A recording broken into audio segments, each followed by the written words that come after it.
It really feels like I say this every year, but I really do mean it when I say that this has been one of the best years for music ever. The past few years have all been better than the last, but I think 2023 will have a hard time coming close to the absolutely massive amount of incredible music released over the past 12 months. I would honestly say that the most recent year that holds a candle is like 2003? It seems like every genre under the sun managed to have at least one masterpiece drop, even in genres I don't normally explore as much. Since early in the year, I've been hotly anticipating my final video, and now that it's here, I'm super excited to get started. For reference of just how phenomenal this year was, here's a list of exceptional artists who dropped great albums this year that didn't even make my top 50. Kendrick Lamar, Bjork, Beyonce, Earl Sweatshirt, Pusha T, Rosalia, Animal Collective, Carly Rae Jepsen, The Wonder Years, The Beths, Lupe Fiasco, Angel Olsen, Black Star, Fontaines DC, Father John Misty, Jack White, Kilo Kish, Benny the Butcher. Of course, since I am only one person with limited time, I didn't hear everything, and that was also the case last year, so let me give a quick shout out to some snubs from last year that I simply didn't hear but probably would have made my list. We've got Ethereal Shroud's Trision, a masterpiece of atmospheric black metal, Julie's Pushing Daisies, a modern shoegaze classic in under 15 minutes, Geis Guevara's Black Bolshevik, which is the best JPEG Mafia worship you'll ever hear, and both Nas albums from last year, which prove him to be one of hip-hop's first late career comeback artists. With all that preamble out of the way, it's time to get into the list proper. I've got 50 albums that all meant something to me over the past 6 months, and here they are. Starting the list at number 50, we have The Smile, a Radiohead side project featuring Thom Yorke and Johnny Greenwood teaming up with Sons of Kemet drummer Tom Skinner, and you know what? It's very, very Radiohead, if a little jazzier, but honestly, that couldn't have ever really been a bad thing. While it obviously pales in comparison to Radiohead's greatest works, the heights this record does reach come very close. Also, amazing live show. At 49, with how many albums the GIZZARD dropped this year, it was very difficult to decide what could make it onto the list, and while I did strongly consider Omnium Gatherum as it's the most representative of their entire sound, I think I just liked the more cohesive jazz rock of Ice, Death, Planets a bit more. Longer pieces weave into themselves in really fascinating ways, and the concept comes together in a way I didn't really expect them to pull off considering their rate of releases this year. For 48, I've got Mexico's own SILVANA ESTRADA with her first solo album Marquita. This minimal chamber folk album aches with beauty at every turn and leaves me pretty consistently floored every single time I hear it. Estrada's vocals soar and croon, carrying with them instrumentation that is equal parts sparse and lush, a triumph from early in the year that has struck with me through to the end. Likely the smallest and maybe most out there inclusion on my whole list, at 47 is Asleep Country's album Helvetic Sylph. This 2.5-hour sound collage ordeal has been my go-to writing music since it came out in January, and despite its length, it has managed to be my perfect backing track to just about anything I need to be doing. It's pretty outlandish, and the runtime is very intimidating, but give it a shot with an open mind, and you might be blown away like I was. At 46, for a band that's broken up, Black Dresses sure have been acting like a band that exists. Their second post-breakup album, Forget Your Own Face, holds a lot less emotional weight than the last year's masterpiece, and is a lot briefer at 20 minutes, but the amount of energy, fantastic production, and variety they cram in that space is super impressive nonetheless, and some of their best songs appear here.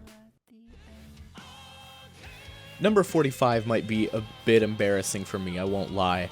I've always discounted power metal as definitively not for me, but this year I decided to give Blind Guardian's God Machine a try, and wow, I can't say enough how wrong my presupposition was. They drew me in with the Evangelion album cover, but man, they kept me with simply some of the most epic and triumphant metal music that plays just barely on the edge of cheeseball antics, but stays firmly in the awesome category. I'll be keeping a more open mind about power metal going forward. It's been an absolutely sick year for grindcore, and at number 44 we've got Cloud Rat's Threshold, which is probably my favorite of the bunch. An album that really understands the importance of riffs above anything else and knows just how to pull them off. Threshold contains some of the most satisfying dynamics in metal all year, thanks in no small part to the guitars, ripping vocals, and unbelievable drums. An absolute must-hear for fans of the genre. At 43, we've got the latest R&B critical darling, Sudan Archive's new album, Natural Brown Prom Queen. And you know what? It deserves every ounce of critical acclaim it's received. Fun, hard-hitting, sexy, empowering. It's everything you could want from an album in this style, and the blend of legitimate commentary and tongue-in-cheek jabs keeps me on my toes almost as much as the super varied production. Another super early favorite from this year, at 42 is KAIZO Slumber's KAIZO Manifesto, a breakcore album which is so insane and fun that you won't be able to get it out of your brain. Creative samples, a knack for hooks, and a super pro-sounding mix help this stand head and shoulders above anything else released in the genre this year, and it's one I've come back to far more often than I would have anticipated. There's been a lot of 90s alt-pop / shoegaze revival records this year, and at number 41, HATCHIE's Giving the World Away is absolutely one of the best and most personable of the bunch. With a ton of variety and a very clear admiration for the classics, HATCHIE never goes too far into derivative territory, instead finding their own blend of ideas to combine. Shoegaze and alternative dance music both feel like primary driving creative forces here, and the result is some of the most blissfully nostalgic music of the year. At number 40, we have another one I think 90% of you will not have heard, that being 999 Heartache SABILEVE and his album A Boy Named Hex D. Ironically, it seems to have been both the morning bell and death toll for the short-lived Hex D genre, but man, what a ride it is. Taking some of the most enlightened sample choices and bit-crushing them into oblivion, the experience is something akin to drowning yourself in a pixelated pool full of iPod shuffles in 2009 and hoping to God whatever song happens to be playing when you die is a good one. It's not a guarantee, though. For 39, I've picked the latest from GILLA Band, formerly known as Girl Band, called Most Normal. About as misleading a title as one could imagine, this is some of the most freaked out and bizarre rock music I've heard all year, amping up the noise to 11 but maintaining a level of danceability at all times. It's like if LCD Sound System broke down and started releasing industrial music drenched in pure static feedback, and it's absolutely awesome. 38 is a band I might get put on a list for proclaiming to be a fan of out loud, but Teen Suicide's Honeybee Table at the Butterfly Feast is definitely one of my favorite indie albums of the year, with a very classically lo-fi aesthetic and hodgepodge of songs and track names that manage to still come together in a cohesive and touching package. Just raw heartbreak. For a magical double album and an epic finale to a trilogy, 37 is Richard Dawson's Ruby Chord, a double album in a very literal sense. There's a pretty clear divide between the 40-minute opening song, which is basically an album in and of itself, and the tracks that follow it, which add up to 80 minutes. The first has been compared at times even to Swans, and while I don't necessarily agree, the consistency and pure epicness of this folk piece is undeniable. My preference, however, is for the latter half, with its more concise and contained pieces. Regardless, there's no denying the ambition and quality of execution on display in this grand finale. 36 is an album that is guaranteed to cause just about anyone over the age of 35 to spontaneously combust, and that's Leroy, alias of Jane Remover's mashup sequel, Daria Core 3. Put simply, this is an absolutely insane mashup album, which, if you saw my video earlier this year, you'd know is an immediate home run for me, but I can't oversell just how ridiculous this thing goes, both in terms of sample choices and the range of electronic influences. Be sure to drink lots of water before giving this one a spin. At number 35 is an album whose name I cannot pronounce, by IDM musician CULPRATE. If you're already a fan of CULPRATE's material, this album's sound won't be a shock to you, but if you aren't, like I wasn't, this will likely be a much needed shock to the system. There's a really fascinating blend here of electronic soundscapes and plucky synths and very lush acoustic instrumentals. It borders pretty often on folktronica, and you couldn't do much better if you needed to find something to test a pair of headphones. Mind-melting stuff. On the topic of sound system testing music, 34 is Perfume Genius's latest album, Ugly Season, which blends beauty and ugliness with consistently fascinating results. The vocals remain a highlight, as you can expect with a Perfume Genius album, but the instrumentals and production are easily the star of the show here. Hardly pop music anymore, the experimentation on display here often defies genre whatsoever and breaks down boundaries at seemingly every turn. While the singles that have been out for a while are obviously great, don't skip out on the whole experience, as you'll find some of PG's best. Screamo hasn't sounded as frantic nor as beautiful as it does on my number 33 pick in a long time. Greek Line by Birds in Row is nothing short of fantastic, with its blend of post-hardcore and more melodic strands of Screamo ringing true from front to back. At times I'm reminded of Deaf Heaven's Sunbather and the way that album used Screamo to reinforce its own emotional potency. Greek Line uses the same tactic to similar effect, with blood-curdling screams juxtaposed over some of the most gorgeous guitar melodies the genre has seen in a long while. Consistently thrilling from front to back, it's everything you could want in a hardcore record in 2022. Back on my drumless kick, 32's Fair Exchange No Robbery pretty well shows that Boldy James is one of, if not the most consistent rapper of the decade so far. His unmistakable timbre, his relaxed, confident flows, his ice-cold lyrics and storytelling, he could sound good doing just about anything. What it comes down to, then, is whether the producer he works with can keep up.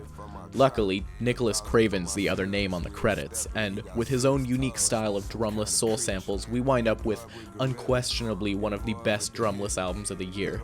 Consistent heat from front to back. At 31, I've got the debut from alternative metal band FLESHWATER, We're Not Here to Be Loved.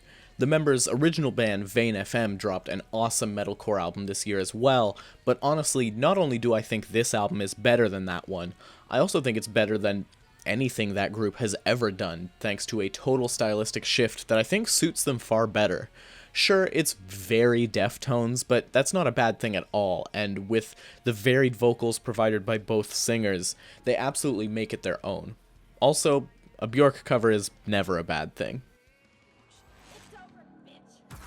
Black Dresses may not have topped my list or anything this year, but it's not like there was any shortage of excellent material from it or its members, and my favorite of those is definitely number 30, which is the new solo Ada Rook album, Ugly Death.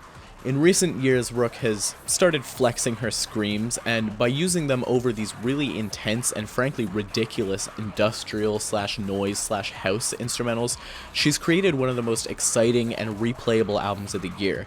If you're a fan of Black Dresses but haven't given Ada's solo work a shot, this is an excellent place to start.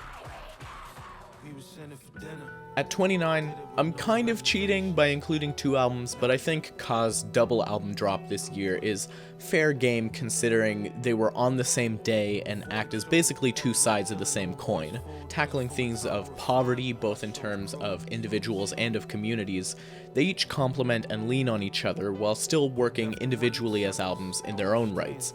Ka, as both a rapper and a lyricist, emanates the talent of someone who's been doing this for decades. He turned 50 this year, and his instrumentals work to enhance both his vocals and his lyrics. Two back-to-back hits out of the park from one of the most underrated names in the game. At 28, I think it's safe to say that Denzel Curry has come fully formed into his artistry on Melt My Eyes, See Your Future. Past records have shown his potential for this, of course, especially 2018's Taboo, but the leap from that project to this one in terms of maturity and overall artistic direction is honestly stellar. and I think almost all of his best songs appear here. Also, shout out to the extended edition, which includes live, cold-blooded soul versions of nearly every song, and there's some of the best music you can hear this year without replacing the need for those fantastic original versions. 27 is a bit weird to count as a 2022 album, considering a large portion of it was released last year thanks to the Chapters rollout, but I couldn't possibly have this list without Beach House's latest, Once Twice Melody. As the band's first double album, I was skeptical at first considering the generally vaporous nature of dream pop to begin with, but immediately I was proven wrong for ever doubting my favorite band in the genre. At over 80 minutes, this thing is a behemoth, but its 4-chapter structure makes it much more easily digestible, and it doesn't hurt that literally every song on this record is phenomenal and progresses the sound from start to finish. This is absolutely up there as one of my favorite Beach House records, and almost surely the best dream pop album of the year. Black Midi returns at number 26 with an absolute freak show of a new album. If you thought last year's Cavalcade was crazy and unique, just wait till you hear some of the stuff the band does on this thing. Speeds are faster, intensity is way higher, and the instrumentation is more technical by every single measure. It's really incredible just the sheer ability of these musicians as they repeatedly show themselves to be some of the greatest instrumentalists alive today, and at such a young age. My personal preference is still Cavalcade, but it's hard to deny that this is also one of the best prog albums in years. If you want pure freakish insanity and technical wizardry, there is no better place to find it this year, or any year, than Black Midi. Cities Aviv may have released an 80-minute behemoth of an album in Man Plays the Horn earlier this year, but at 25 on my list, my preference is the far more recent Secret Waters. Taking the abstract dreariness of the former, this album condenses what worked there, the fantastic lyrics, vocal mix, and sampling, and puts it in a far more manageable 40-minute record. The main reason I love this album so much more, though, is because of the contrast it has between the sad lyrics and its uplifting style of soul-chopped production. I think Cities Aviv has really come into his own and made something of a masterpiece, and I couldn't be happier. At 24, Little SIMZ dropped just a couple weeks ago, barely making my list and forcing me to totally remake parts of it.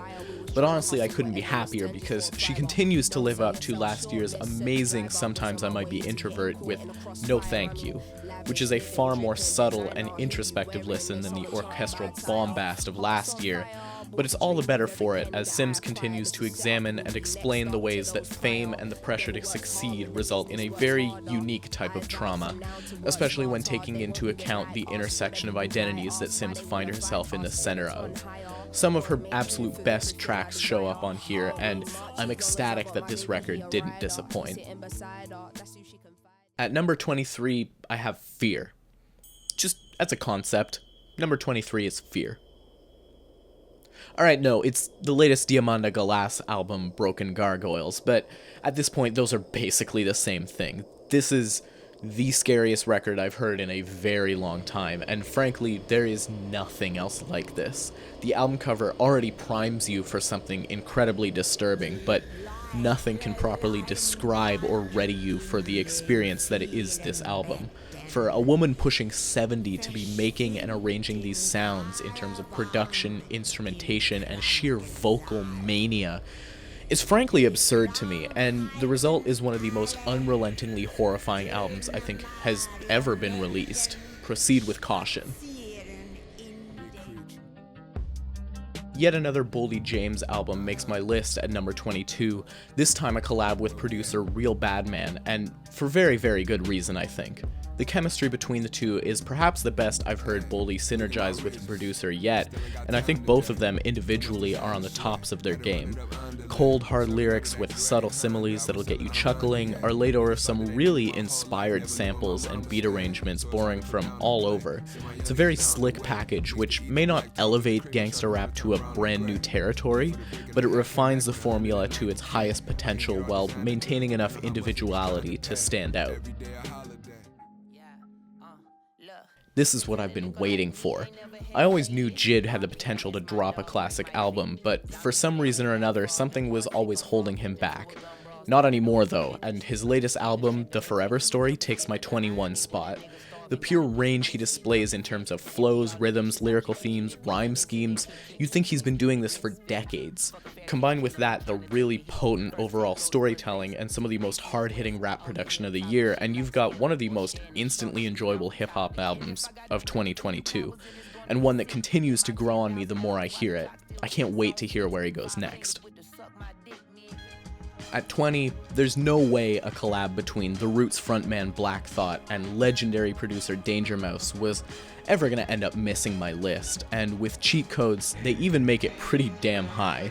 What is surprising though is how completely both artists are on the top of their game. Much like with Killing Nothing, there's an undeniable chemistry fueling the ideas on this project, and there's so much detail to these tracks and their lyrics that with every listen it grows and evolves in new ways. Not only is the collab phenomenal, but the feature list is ridiculous and every single one works perfectly, be it Raekwon, Joey Badass, Conway, Michael Kiwanuka, or the joint with A$AP Rocky and Run the Jewels. It's all handled with the dexterity and variety we've come to expect from Danger Mouse, and while it may not be in the form we'd hoped, I'm incredibly grateful we got to hear one final collab between The Mouse and MF Doom on Belize. This is an incredible package you'll be returning to for a long time, I think. Wise Blood takes my number 19 spot with her absolutely gorgeous And in the Darkness Hearts Aglow, the follow-up to 2019's Titanic Rising and the second in her currently in progress trilogy of albums. The first record blew myself and many others away with its sweet and lush representation of Baroque pop in the modern age, but I think that after listening to both so much, I might even prefer this new one. Longer evolving tracks are the name of the game here, with most of them breaking 5 or 6 minutes, but rather than dragging or getting slow and repetitive, it provides a lot more room for both the sonic and compositional ideas to really blossom and flourish. The production helps this immensely. It's legitimately just some of the best sounding music all year, and all the live instrumentation has me anxiously awaiting her live performance that I'm going to in March. At 18 is one of my earliest favorites from the year, and one for many, many others as well, that being the newest Big Thief album, Dragon New Warm Mountain I Believe in You.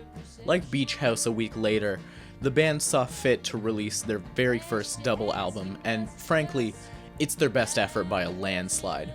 Quantity over quality isn't even close to a criticism someone could have of this record, as each of the 20 songs on the album are just as essential as the next, and each one shows off a different style of folk and country at its peak of potential. Some of my favorite songs of all time show up on this thing, and as someone who has been known to have a short attention span, the fact that this 80 minutes doesn't really grow to be a slog should tell you all you need to know about how essential of a listen this is. I forgot to listen to Nas's records the past couple years, but at number 17, I'm finally giving King's Disease 3 its due. Something I've been thinking a lot about is the fact that hip-hop is only now starting to have its late career classics. The first of these that I can think of is A Tribe Called Quest's final album a few years ago, but other than that, I think Nas's recent run of albums is the best example.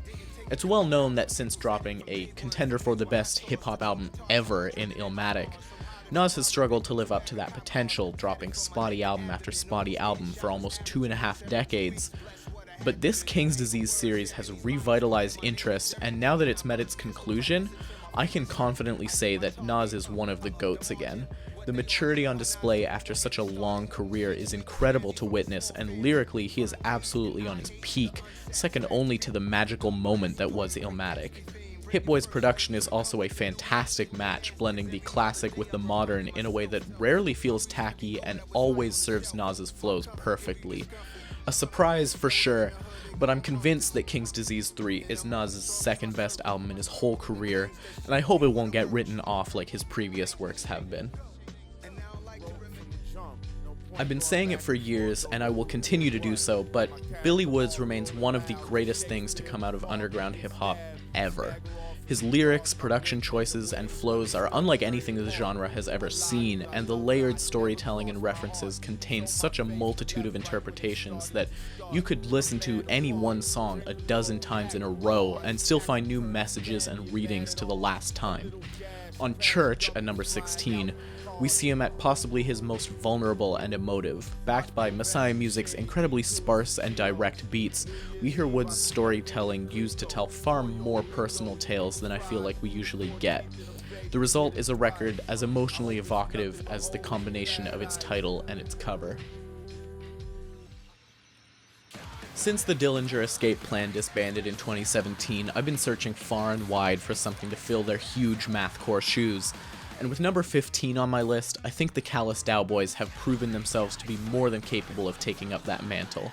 With intensity, technicality, and the perfect amount of tongue-in-cheek understanding of how inherently goofy mathcore is, Celebrity Therapist is a record that never takes itself so seriously as to become overbearing, while not leaning too goofy to the point of being irritating.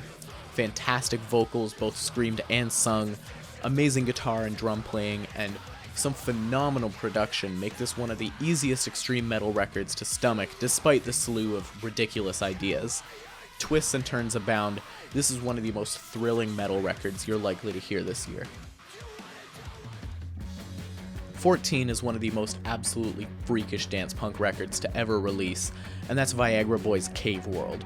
Topical lyrics juxtaposed with some genuinely laugh-out-loud funny lines and absolutely ridiculous performances make for one of the most fun listens you could possibly have had all year, and easily the Viagra Boys album I've returned to the most since release.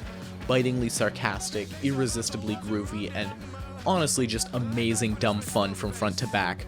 You can't help but feel cool listening to it, and you can't go wrong giving this one a shot. Number 13 is one of the absolute heaviest records of the year, and that's Chatpile's debut full-length, God's Country. Blending noise rock and sludge metal, and building on the formula they've been constructing on their previous EPs, the band come through in full force with one of the most exciting, visceral, and poignant statements a band could open with.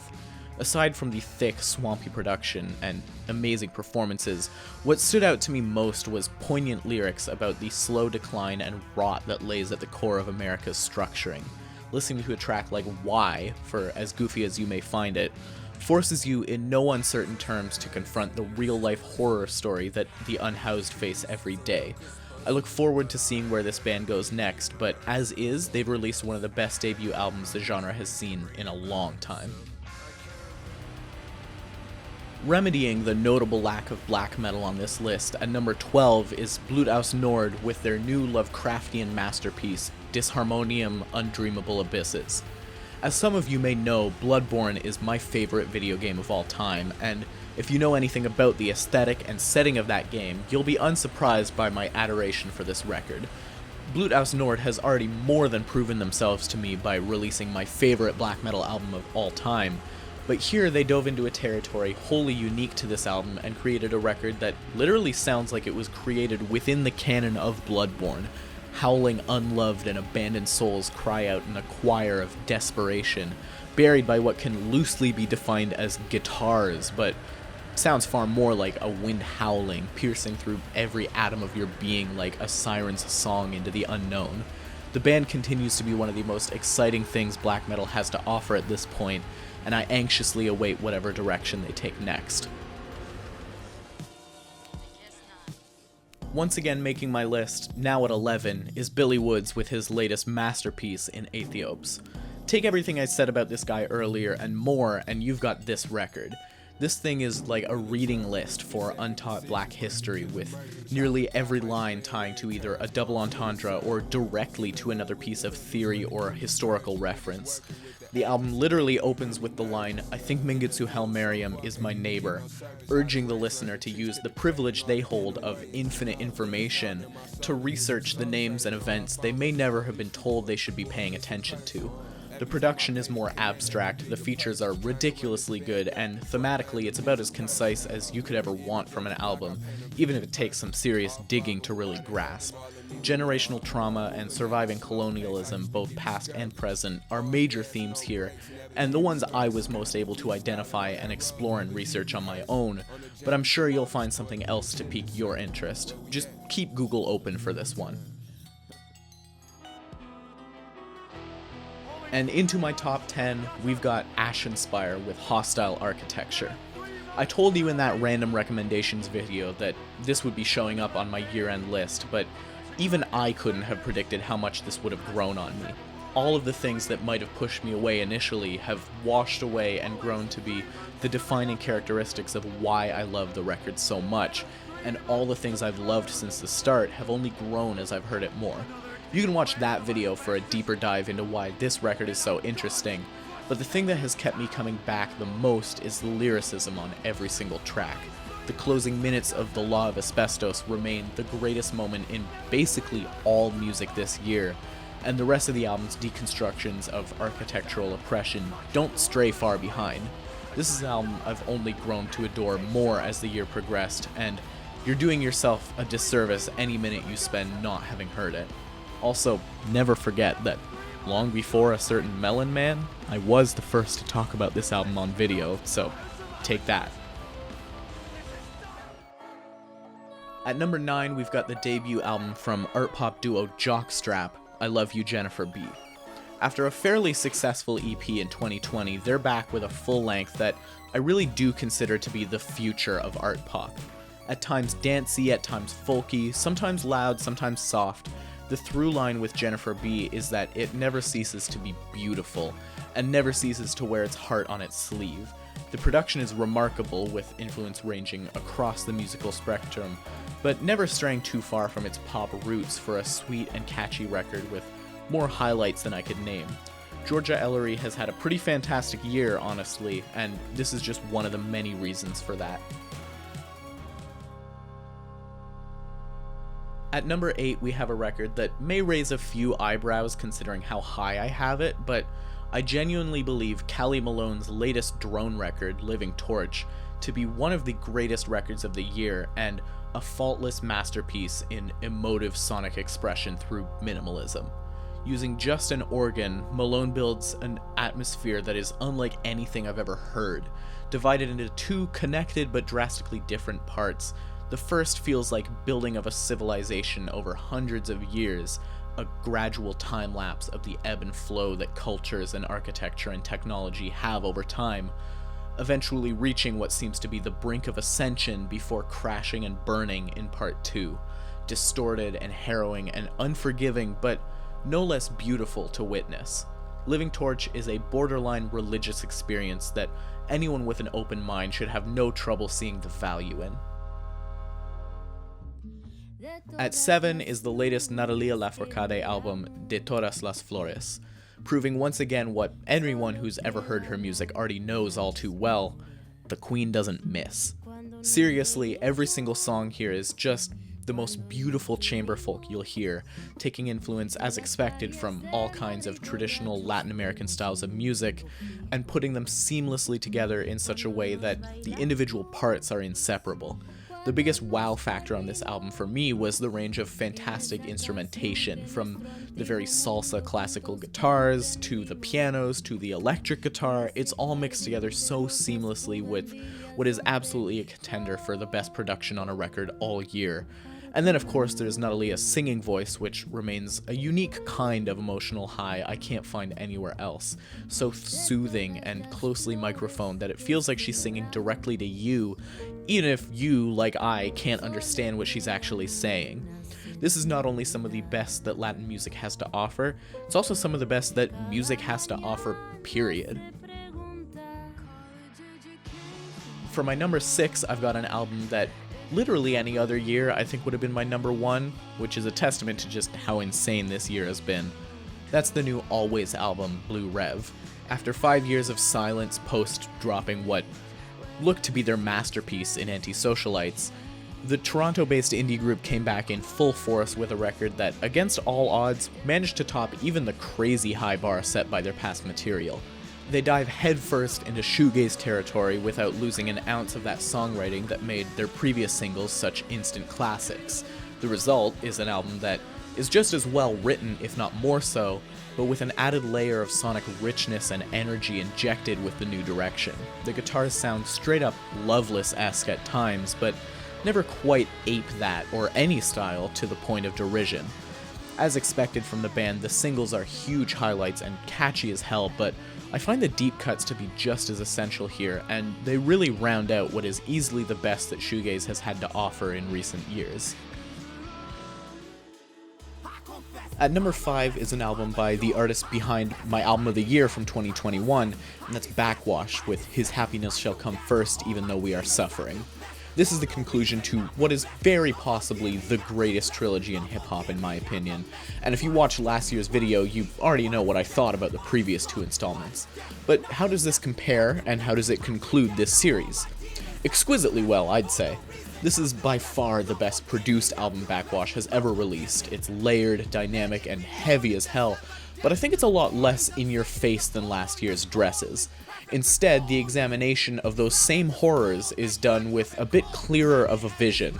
It's less of a violent lashing out, and instead a big picture overview of the roots of those issues in both a historical and personal context, and the music reflects that.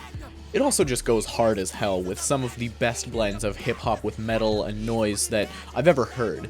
I think as a closer, I could have never asked for better. It all wraps up in a way that is bittersweet, and as someone who has been following Ashanti's music since early on, watching her musical development come full circle to this point leaves me feeling honestly pretty proud.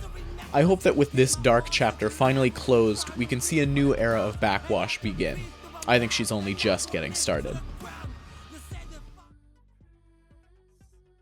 At number 4 is an album I never expected to fall so head over heels for, and that's the new Death's Dynamic Shroud album, Dark Life. Previously the reigning kings of Vaporwave, I was surprised last year to check in and find they'd started diving headfirst into art pop and mashup territory with Faith and Persona, which ranked incredibly high on my year-end list then. Well, the collective is back this year with an album that's supposedly been in the works for the past 3 years, and frankly, it shows. This is not only by far the best thing DDS has put out, this is one of the best electronic albums I have heard, full stop. This is one of those albums that, no matter how proficient of a musician or producer you are, it'll leave you floored as to how it was even conceptualized, much less executed. Not a second of this record feels wasted or inessential, and if the first couple songs don't hook you, I'd be shocked, because for as out there and unique as the album is, it's also strikingly accessible, at least relatively. Amazing samples, production, and hooks, both vocal and instrumental, make this a record that I'm sure anyone could at least appreciate bits of. And the highlight singles are the kind of mind blow that only comes once in a long while. I'm beyond impressed with the leaps DDS have taken with this genre change over the past little bit, and this is the greatest culmination I could imagine for the group. You all knew this was going to be here. Number 3 is the new Black Country New Road album, Ants From Up There. This is a record that has been so thoroughly and consistently talked about since the start of the year that I honestly don't know what to do for this segment except recount and agree with much of what has been said about it by voices far more talented than I. While the previous album took some time to grow with me, I think sitting down and setting that time aside before this record's release really helped this album resonate with me on a far deeper level. That, as well as the departure of frontman Isaac from the band mere days before its release, citing mental health issues, gave it the perfect frame of reference with which to hear and analyze this record. The result is a truly special piece, a testament to the range of innovation that rock musicians still have open to them if they dare to try, and the power that true emotional openness can have in lyrics, no matter how grim or unwelcoming they may be.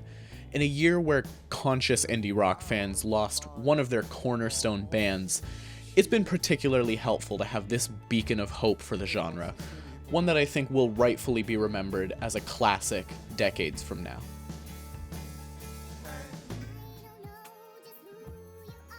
At number 2 is a record that I was lucky enough to get into on the ground floor, and that's Geiss Guevara's There Will Be No Super Slave. Talk about artistic development. I mentioned previously that I heard and loved his previous album Black Bolshevik early in 2022, But when a few months later Super Slave dropped, I was honestly floored in the best way imaginable. If Black Bolshevik was a genuine but internet-poisoned political Twitter blast in 20 minutes, Super Slave is cold-hard theory. This record pulls no punches lyrically. GIZZARD is dropping references bar after bar, and hardly leaves you a second to process it before dropping another equally interesting or funny bar to chew in. And that's the other thing here. For as matured and, for lack of a better word, real this album is, it's funny from start to finish.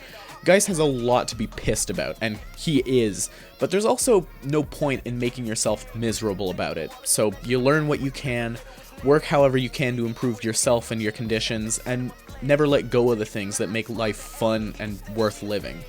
The production is also a huge step up from not only Guevara's previous work, but also a step above basically every other hip-hop album dropped this year. In a year where Kanye West tragically died and we stopped talking about him because he's dead and we don't talk about him anymore, hearing New Blood take his timeless chipmunk soul sampling style and implementing it so cleanly into the modern era is an absolute joy, and the creativity on that front here is astounding. This is a record that has done nothing but grow on me since its release, even goes so far as to hit my #1 spot for a little while there. It's not there after all, but it's still a no questions masterpiece and one of my all-time favorite records. And finally, that #1, eh? If you know my channel, you probably already know what it is. More things than I ever could have expected came close to topping it. It's been a phenomenal year. But at the end of it all, I don't think it could have been anything but Cocola's mashup masterpiece, Ruby Rose. I talked at length about this record earlier in the year, but I'll recap here because I think this album deserves it, and I still seem to be the only one on the platform singing this record's praises, and my channel has grown a lot since I made that video, so hopefully this can expose a few more to it. Ruby Rose is an album that elevates the art form of mashups to a creative level previously only seen in glimpses, one song at a time. Across an 80-minute runtime, Cocola pulled through and crafted an ambitious tapestry of samples that acts as a testament to the magic of music, one that has shaped my understanding of everything I listened to throughout the whole year. I feel as though, having heard this, my appreciation for music has been thoroughly elevated. It's been the soundtrack since day one to the greatest year of my life, and I honestly don't think I would be where I am today without it. I said in my mashups video that I feel bad for the rest of the year's album because the best one dropped on January 1st, and for as much competition as there was, way more than any year of recent memory, I still find myself with only one answer to the question of what my favorite album of the year is. This is pure Boundo core, and I'm proud of that.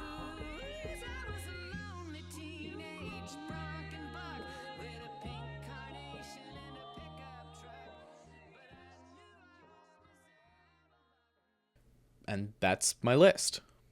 I figured I'd take a minute here at the end of my video to just kind of talk a little bit. I figure round out the year.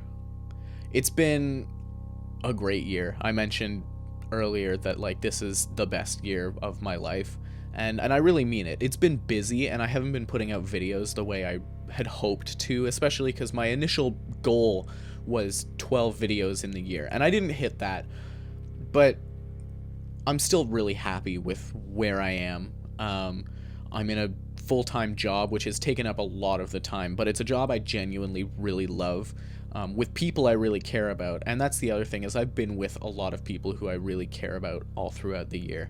And yeah, my channel exploded this year, kind of. I think I started with under 1,000, and I'm coming up on 9K. Which is ridiculous, and I don't know how that happened. I don't know how to thank you guys for it. Thanks, Ween, I guess. Yeah, I've got a lot of things in the works for next year, and it's going to be a little slow, I think. I've got a couple videos pretty close to done. They just didn't get there before I had to really push this out. But yeah, I look forward to it. I will see you all soon. Thanks my patrons, by the way. I didn't forget you. The Patreon Discord's kind of popping off a little bit. It's pretty small, but shout out to all of you guys. Yeah, thanks.